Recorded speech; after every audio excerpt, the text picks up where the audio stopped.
अरे मरता है तो मर जाए, तुम अंकल, जैसे प्लीज सैकड़ों आते दीजिए हैं, ना। ऐसे सबको देने लग प्लीज, जाओ मेरी तो अंकल। दुकान बंद हो जाएगी। चल हट यहाँ से। अंकल मैं फ्री में थोड़ी ना मांग रही हूँ, 50 रुपए तो कम है, मैं बाद में दे जाऊंगी, मुझ पे भरोसा करो। तुम भिखारियों का क्या भरोसा, एक बार चली गई तो दोबारा शक्ल नहीं दिखाएगी। चल हट।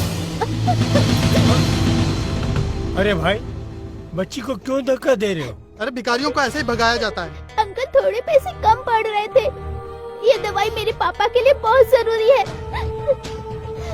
कितने पैसे कम है भाई? 50 रुपए। ये लीजिए 500 रुपए, बाकी 450 रुपए वापस कीजिए।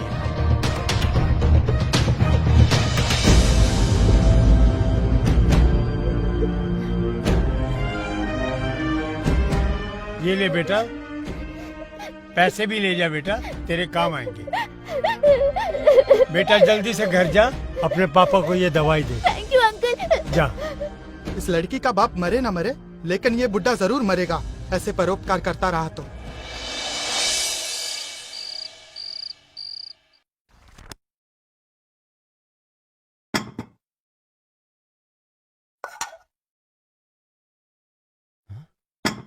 ये क्या है? सिर्फ दाल ही दाल बनी है, कोई सब्जी नहीं बनाई क्या? आपके पापा लेकर आते तो बनाती ना। सुबह मैंने इनको 500 रुपए दिए थे सब्जी लाने के लिए, सब्जी तो लाए नहीं, ऊपर से किसी का भला करके आ गए। क्यों करते हैं आप पापा ऐसे? हाँ, आपको रिमी ने सब्जी के लिए पैसे दिए थे या किसी का भला करने के लिए? बेटा, उस बच्ची को पैसे की बहुत जरूरत थी। हाँ, तो उसे पूरे पैसे देने की क्या जरूरत थी? 10-20 रुपए देकर भी तो आप पीछा छुड़ा सकते थे ना। हाँ, अब देखिए, आपके इन्हीं चक्करों की वजह से हमें दाल रोटी खानी पड़ रही है। और रिमी, तुम पापा को दोबारा पैसे देकर बाजार नहीं भेज सकती थी क्या? इनका क्या भरोसा, कहीं वापस कोई जरूरतमंद मिल जाता तो उसे भी पैसे देकर वापस खाली हाथ घर लौटाते। तुम कोई नौकर क्यों नहीं रख लेती हो?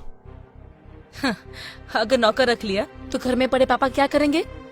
अरे पर कम से कम ये सब तो नहीं होगा। थोड़ा बहुत काम कर रहे हैं तो हाथ पैर चल रहे हैं, कुछ नहीं करेंगे तो बिस्तर पकड़ लेंगे, और वो मुसीबत भी हमें ही झेलनी पड़ेगी। फिर कौन करेगा इनकी सेवा? बेटा, वो बच्ची सही में बहुत मजबूर थी। अगर उसके पापा को दवाई न मिलती तो पता नहीं क्या हो जाता। दादू ने तो अच्छा काम किया है, आप उन पे क्यों चिल्ला रही हो?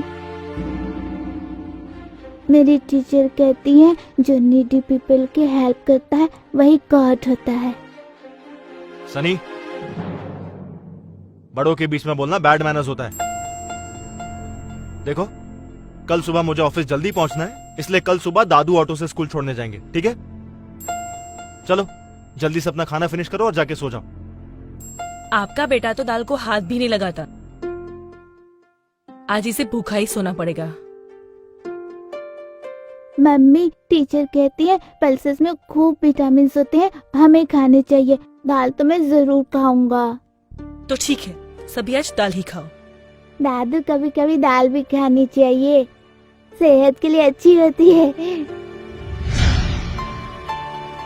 दो।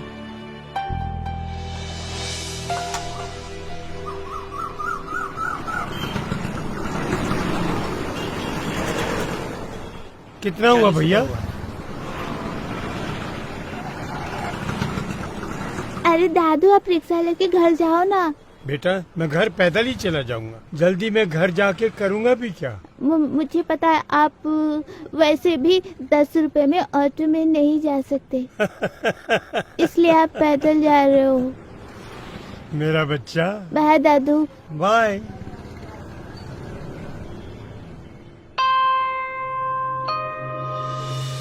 क्या हुआ बेटा? दादू, टीचर ने भी कहा था भगवान जब भी दुनिया में आए उन्हें लोगों ने बहुत दुख दिया, लेकिन भगवान तो नीडी पीपल की हेल्प करते हैं, तो पीपल उनको क्यों दुख देते हैं? बेटा, जब इंसान किसी दूसरे इंसान के काम आएगा तो भगवान को यहाँ आने की जरूरत ही नहीं पड़ेगी। हमारे अंदर इंसान का दिल होना चाहिए, हाँ दादू, और मुझे यकीन है कि तुम भी नीडी पीपल की हेल्प करोगे। मैं भी नीडी पीपल की हेल्प करूँगा। मैं आप जैसा ही बनूंगा। हाँ, मुझे पता है बेटा। चलो बेटा।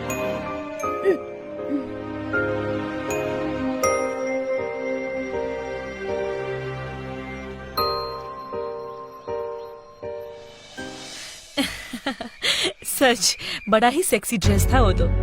हाँ यार, आजकल तो ये विमेन के बीच बना फैशन का ट्रेंड है। राज तो क्रेजी है मुझे उस ड्रेस में देखने के लिए। बट ये कैसे पॉसिबल है? तेरे फादर इन लॉ तुझे इतने बोल्ड आउटफिट में देखेंगे तो वो क्या सोचेंगे? Who cares of him? उनकी वजह से हम क्या खुश रहना छोड़ दे?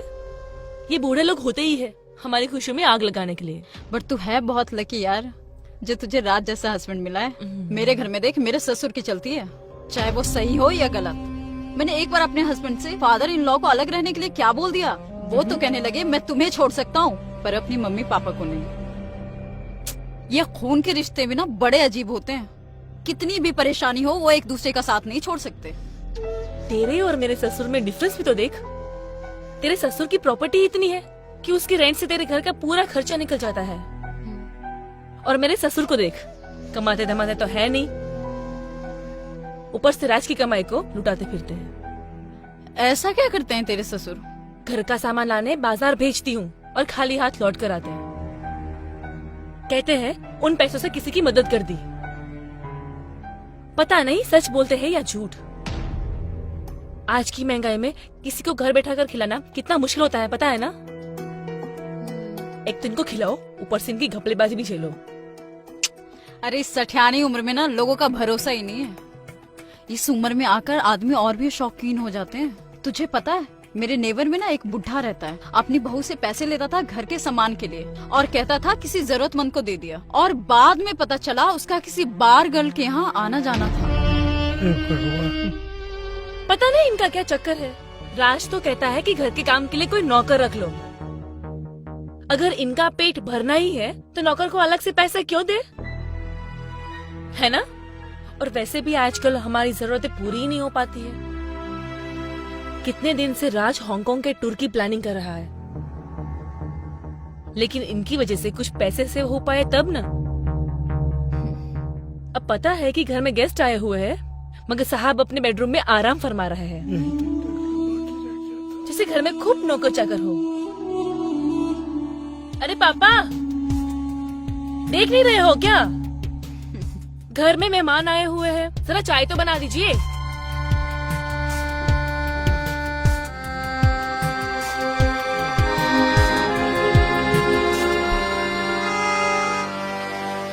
अरे छोड़ना, बुलाते रहेंगे।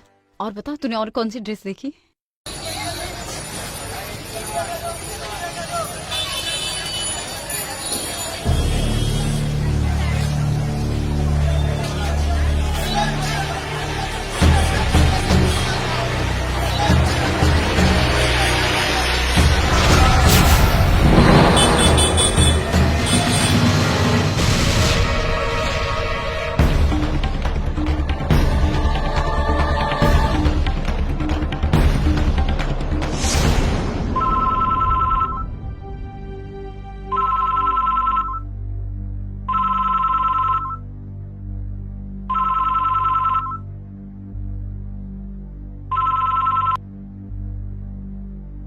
हेलो, ठीक है अंकल, मेरे दादू का ख्याल रखना। मैं अभी अपने डैडी को भेजता हूँ। किसका कॉल था बेटा? दादू बेहोश हो गए। तो अभी इनका नया नाटक शुरू हो गया।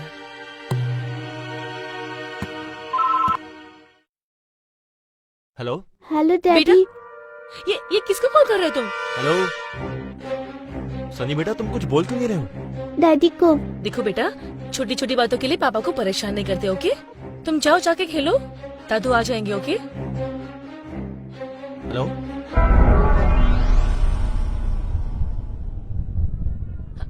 हेलो राज, मैं रिमी बोल रही हूँ। हाँ रिमी, क्या हुआ? सनी इतना घबराया हुआ क्यों है? सब ठीक तो है ना? कुछ नहीं बेबी, तुम्हें तो पता है ना कि वो छोटी छोटी बातों के लिए कॉल करता रहता है। तुमने मूवी की टिकट्स बुक कर ली है ना? डार्लिंग, संडे को तो मैं सिर्फ तुम्हारी ड्यूटी करता हूँ, तो ये बात कैसे भूल सकता हूँ मैं?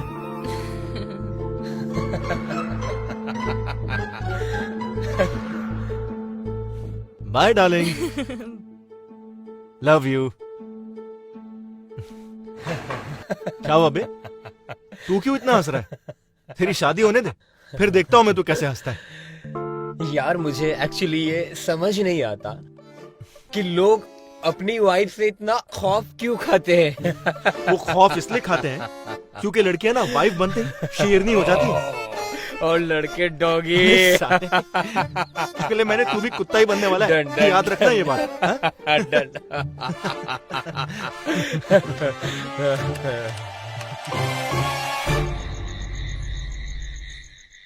सनी, अरे मार क्यों रही हो मेरी बेटी को? बेटा, तुम्हें मैंने पैसे किस लिए दिए थे? टीचर को देने के लिए। फिर पैसे कहाँ गए? स्कूल में मुझसे कहीं गिर गया। झूठ बोलता है? हाँ, मुझे सब मालूम पड़ चुका है। सच सच बोल। हाँ बताता हूँ। बोल।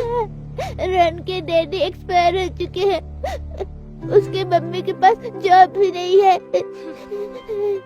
अगर उसकी फीस डिपॉजिट नहीं होती तो टीचर उसे स्कूल से निकाल देती। कितना अच्छा काम किया मेरे बेटे ने, क्यों मार रही हो तुम इसे?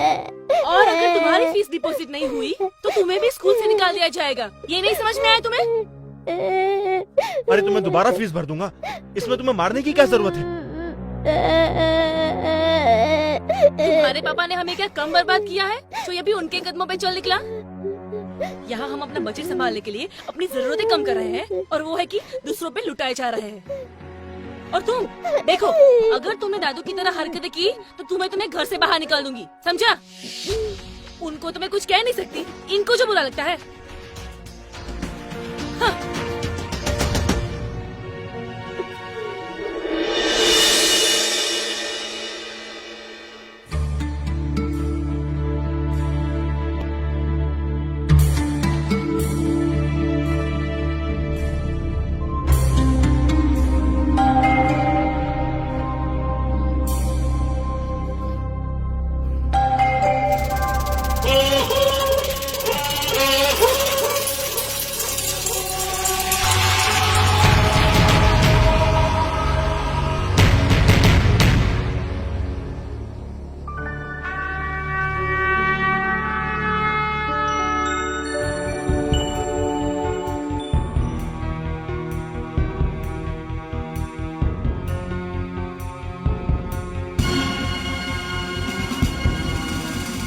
पैसे लाया तो मैं कहाँ चले गए? पैसे कहाँ गए? अभी तो जेब में ही थे, कहाँ गए? हे भगवान, वैसे मेरे साथ इतनी परेशानियां लगी हुई हैं, अब क्या होगा? अंकल जी हट जाइए ना, मुझे देर हो रही है। अंकल साइड में खड़े होकर के देखिए ना, दूसरे को क्यों तकलीफ दे रहे हैं? देखिए अंकल, साइड हो जाइए, साइड हो जाइए।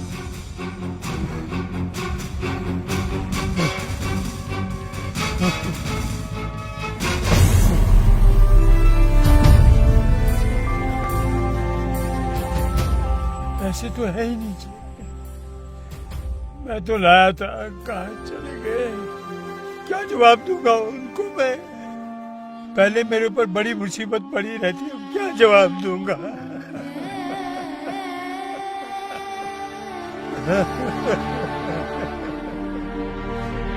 हे राम, हे राम।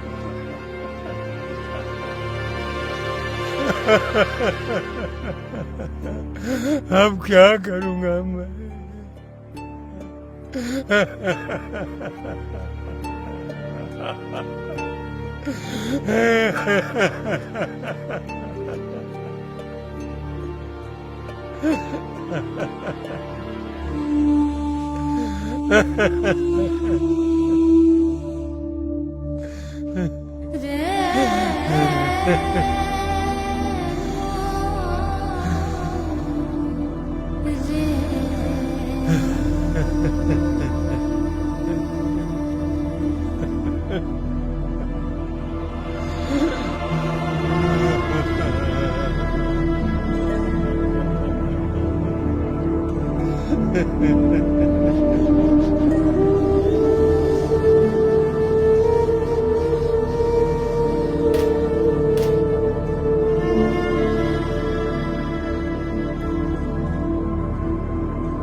बेटा, मेरा एक छोटा सा काम कर दोगे क्या? सनी के आने से पहले मुझे कहीं छोड़ दोगे क्या?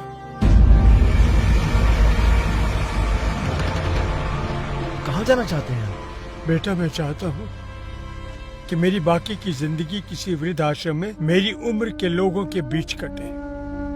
मेरे यहाँ साथ रहने से तुम लोगों को परेशानी होती है। मैं नहीं चाहता मेरे बच्चों की खुशी में मेरी वजह से खलल पैदा हो। वैसे भी मेरा शरीर थक गया। अब मैं आप लोगों के किसी काम का नहीं रहा। तुम लोगों पर मैं बोझ बनकर नहीं जीना चाहता।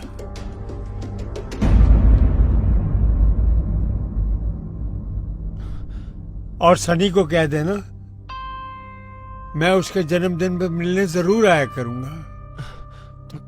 लेकिन पापा अब सनी की बिल्कुल टेंशन ना ले,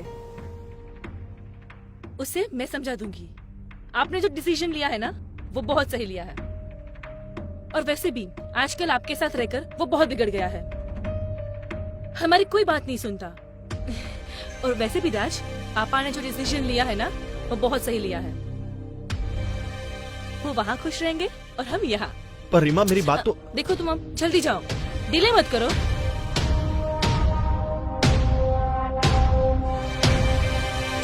अरे पापा, आपने कुछ सेविंग की थी क्या, जो इसको आप ठेले में लेकर जा रहे हो? बेटा, जिंदगी का फर्ज निभाते निभाते मुझे सेविंग करने का मौका ही नहीं मिला। और जो भी सेविंग किया था वो आप लोगों के नाम कर चुका हूँ। इसमें गायत्री की तस्वीर है, जिसे मैं अपने साथ लेकर जा रहा हूँ। मैं नहीं समझता ये आप लोगों के किसी काम की है। हाँ, वैसे भी हमारे काम की नहीं है, ले जाइए आप अपने साथ, ठीक है? वैसे भी फालतू चीजों के लिए हमारे घर में बिल्कुल जगह नहीं है। चलो, अच्छा हुआ गायत्री पहले ही चली गई, वरना आज उसका बोझ मेरे ये बूढ़े कंधे उठा भी नहीं पाते। चल बेटा, चल, अब मुझे विदा कर दे। जाओ ना।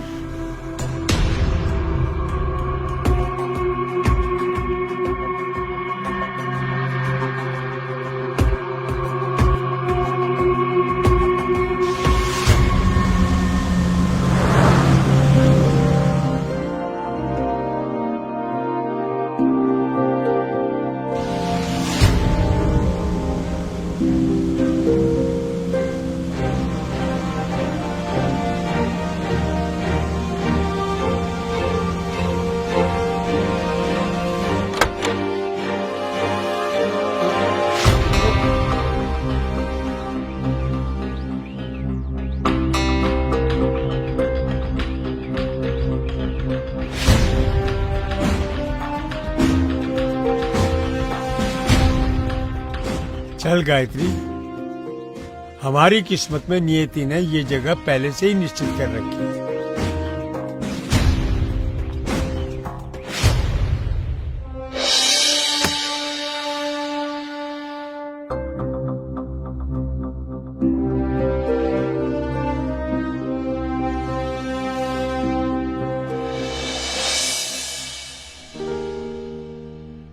आइए बेटी, थैंक यू। जरा इनका नाम बताइए। राम कृष्ण दयाल।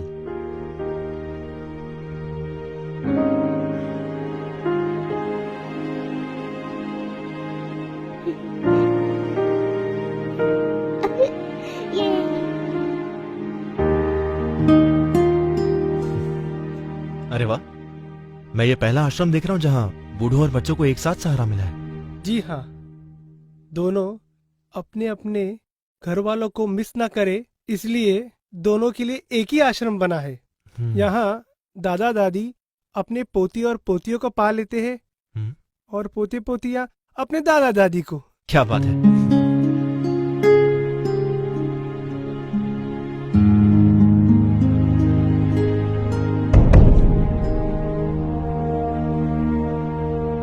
भाई साहब, वो आदमी कौन है जिससे मेरे पापा बात कर रहे हैं? कौन ये? हाँ। ये तो यहाँ के मैनेजर साहब है।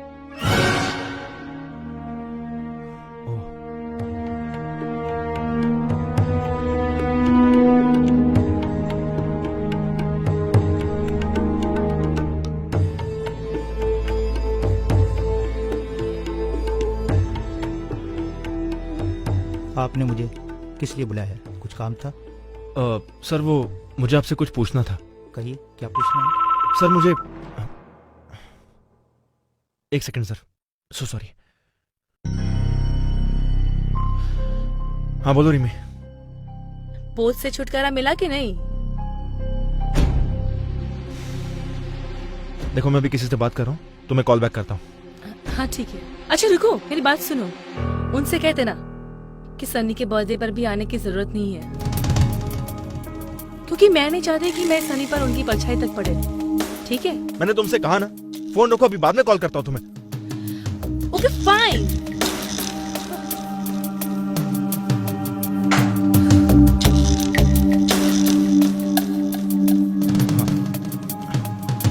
So sorry sir. सर वो मैं आपसे पूछ रहा था कि जहां तक मुझे पता है मेरे पापा यहाँ पहली बार आए हैं, लेकिन वो आपसे बातें तो ऐसे कर रहे थे जैसे वो आपको बहुत टाइम से जानते हो। बड़ी पुरानी पहचान है इस जगह से उनकी, मुझे अच्छी तरह से याद है।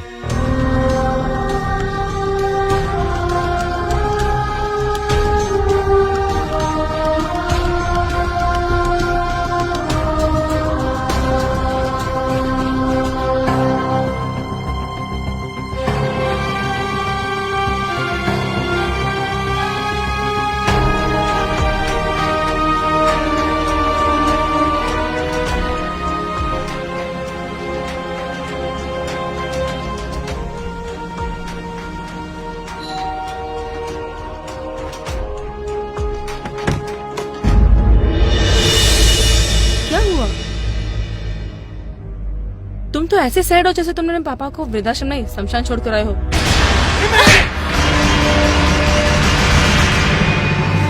तुमने अपने बाप के लिए मुझ पे हाथ उठाया? वो बाप नहीं है, भगवान है मेरे। भगवान?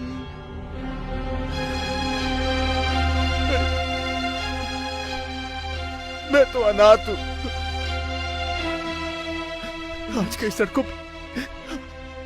सड़कों पर भीख मांग रहा होता। अगर उन्होंने मुझे आश्रम से गोद नहीं लिया होता तो उन्होंने मुझे कभी एहसास नहीं होने दिया कि मैं उनका खून नहीं हूं। और आज मैंने उन्हें खून के आंसू रोने पर मजबूर कर दिया। ये सब कुछ उन्हीं का तो है। ये घर, मेरा नाम, मेरी पहचान, यहाँ तक कि तुम भी। क्या तुम्हारे पापा मुझे अनाथ को तुम्हें सौंप दे? बोलो। ये तुम्हें कैसे पता चला? किसने बताया तुम्हें ये सब?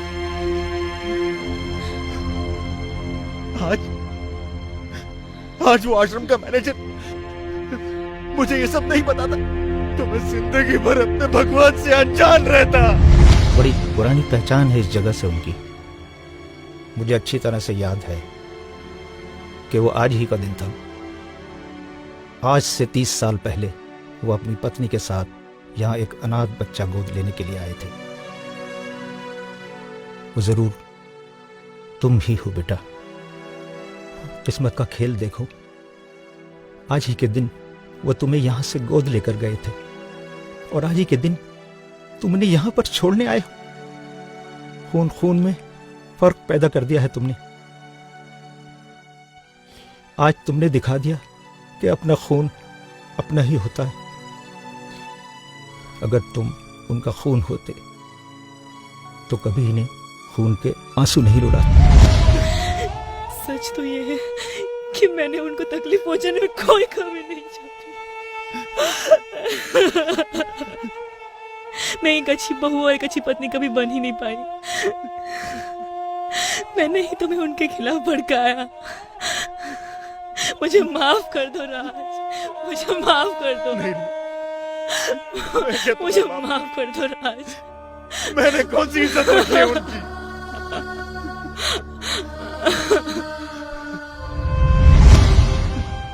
मैं उनके पैरों में गिरकर बहुत रोया, बहुत गिड़गिड़ाया, और हमने उन्हें इतनी तकलीफें दी है कि अब हम उनका प्यार कभी वापस नहीं पा सकते।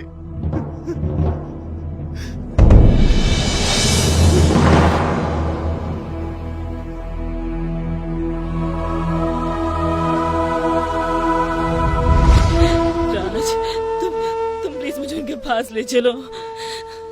मैं उनके पैरों में तब तक सर पटकती रहूंगी जब तक वो हमें माफ नहीं कर देते।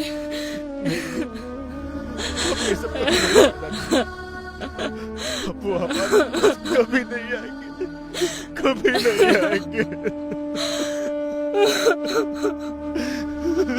सरप्राइज! मम्मी, डैडी, दादू। पापा, पापा माफ कर दीजिए। पापा माफ कर दीजिए। मुझसे बहुत बड़ी माफ कर दीजिए पापा। मैंने बहुत बुरा बर्ताव किया है आपके साथ। मैं माफी के लायक नहीं हूँ।